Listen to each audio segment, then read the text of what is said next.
Hey, what's up? It's Todd Smith and I'm back with another video.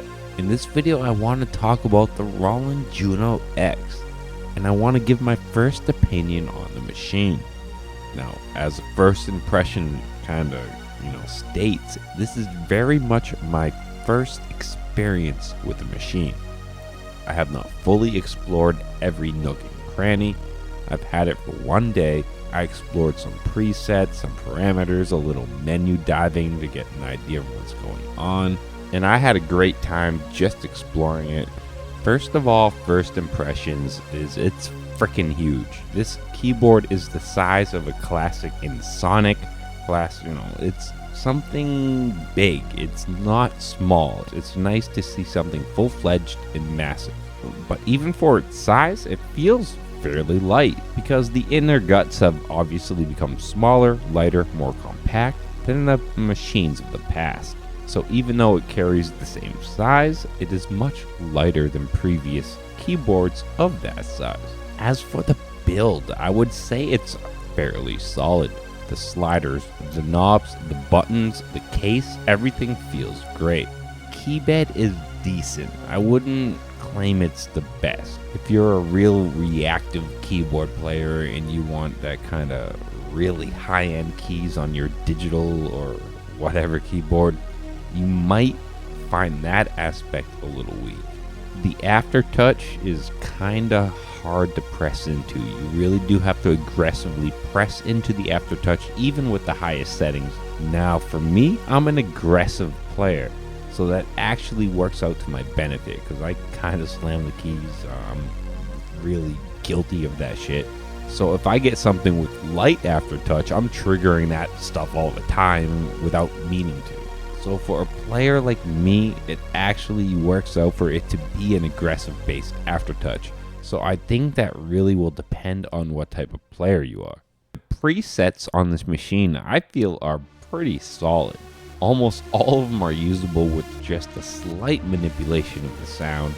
They hold some presets from the classic, Juno series. Then they created the Juno-X series on top of that, and some other modules of classic Roland sounds from the past. Opinions may vary on this, but I feel they nailed the sound on all these modules, on all this machine, and just the Juno-X in general. It can sound very Juno-y and very much step into aspects of sound that the Juno just couldn't touch. And that 100% comes down to the fact that it's digital. I've yet to fully explore the piano aspect of this machine, but just the capability of being able to layer really nice Roland piano with some juicy Juno goodness, I can see some really great possibilities coming out of this machine. Just within the few presets I explored, I got some amazing guitar riffs, I got some awesome atmospheric pads, some strings that are straight out of a movie, some like almost FM-ish keys that just sounded great. It was straight 80s. I was massively impressed with the sound of this machine right out the gate. The biggest weak point gimmick is definitely the speakers. I mean, let's be honest, you didn't really need them. Granted, it was pretty cool to just take the keyboard out of the box, plug it in, turn it on, hit a key just to see how it feels and actually hear sound when it wasn't plugged into anything. It did kind of like, I stepped back and I'm like, whoa, why is it playing? And I was like, oh yeah, it has speakers. I mean, obviously the speakers within the Juno, they're not going to compare to your headphones or your monitors. They're pretty decent for keyboard-based speakers. I've only heard a few. I've had the OP1, I've heard the Microkorg, the new one with the portable speakers, and I've heard this. So that's really all I have to go by in that sense. And it sounds better than pretty much the other two I've ever heard. But with all that being said, it's definitely the most gimmick aspect of this machine, in my opinion. Ultimately, I don't think that really affected the price tag much, so I don't really care. Again, the knobs, sliders, buttons, they feel great. The screen is small, but really does pack a lot of information for the size. At least with my first day of kind of menu diving and exploring and seeing what's under the hood, it didn't feel bad for such a small screen.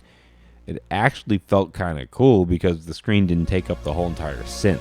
And they did enough in that small space to make it workable and really enjoyable. So rather than having a modern synth with this big screen, the screen kind of gets tucked back so you have more of the Juno look. And I mean, let's be honest about that one, guys. I mean, I don't think anyone can debate they nailed the look on this machine. I mean, that's what got me interested. I mean, straight up when I saw it, I was like, man. And then when I heard it, I was like, man, I think I'm going to vibe with this. You know, let's roll with it. Now, this isn't just a single part Juno. It's not just a digital machine that has 16 poly, 32 poly, whatever poly, and you just play one part and that's it. It very much has kind of a little mini groove box built into this machine. They have these multi-parts that you can create, which are scenes, and the scene can have a rhythm part and 4 instrument parts, and I'm pretty sure it's 64 step patterns. Just like a groove box, you can mute the parts, you can bring the parts up with volume, and you can manipulate each individual part's setting with the live control. Unlike a groove box, it can't transition scenes seamlessly. I mean, if this machine could do that, in my opinion, it would become even more of a freaking powerhouse. It would almost turn into like a little mini Juno groove box with it would just be insane. Not to state that it's weak, but it would just take this machine to another level. So each scene kind of has to be its own aspect of the song, part of a song, or maybe even the backing of an entire song. But besides the fact that you cannot transition between scenes, is the only thing that really separates it from being a little mini groove box within a Juno. Everything else from the little groove box is really there, but this machine isn't loaded with tons of control, so obviously there's some buttons to switch between the functions of the sequencer groove box nature in the manipulation of the sound.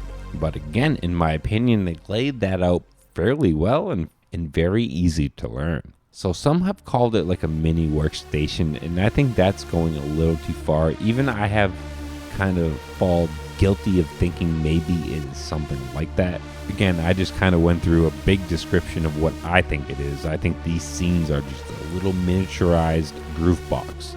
And not only do you have the groove box aspect, kind of works in a workstation in the sense each key can trigger variations in the sound and the tone. You can bring various arps in. You can change the drum patterns. It becomes a groove box with a lot of workstation live playability, if that makes any sense at all. And there is a strong section of analog purists that really just don't like this machine.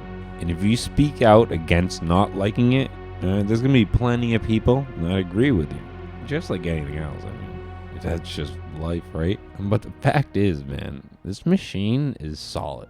It might not be for you. And yes, it's digital. And yes, it can be linked to a cloud, but you don't need that cloud to make this machine rip. It's just another option to expand this machine into a more modern aspect. The whole thing is built very much for a live performing experience. You can tell that if you're a stage artist, if you're a person who's actually performing on stage in front of people, this machine is absolutely perfect for you. My first impressions on the Juno-X is spectacular. I think it's a great synth. I think it's 100% justified in the price tag. And I'm personally very excited to dive deeper and explore and learn more about this synthesizer.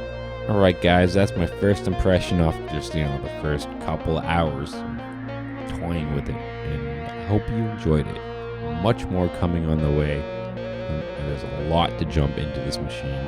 And as always, stay positive, stay creative, support each other, and peace.